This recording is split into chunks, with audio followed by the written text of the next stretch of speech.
Parking જેવી સામાન્ય બાબતમાં વડોદરા ભાજપાના 40 વર્ષના યુવા કાર્યકર સચિન ઠક્કરની હત્યાની ઘટના તારીખ 25 જુલાઈ 2023ના રોજ બની હતી।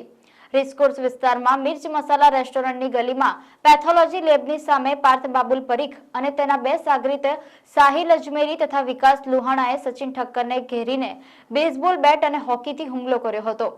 સચિન ઠક્કરનું મોત પણ નીપજ્યું હતું। આ ઘટનાના થોડા દિવસ પહેલા સચિન ઠક્કરનો પાર્કિંગ બાબતે પાર્થ પરીખ સાથે ઝઘડો થયો હતો, જે બાદ આ હત્યાની ઘટના બની હતી।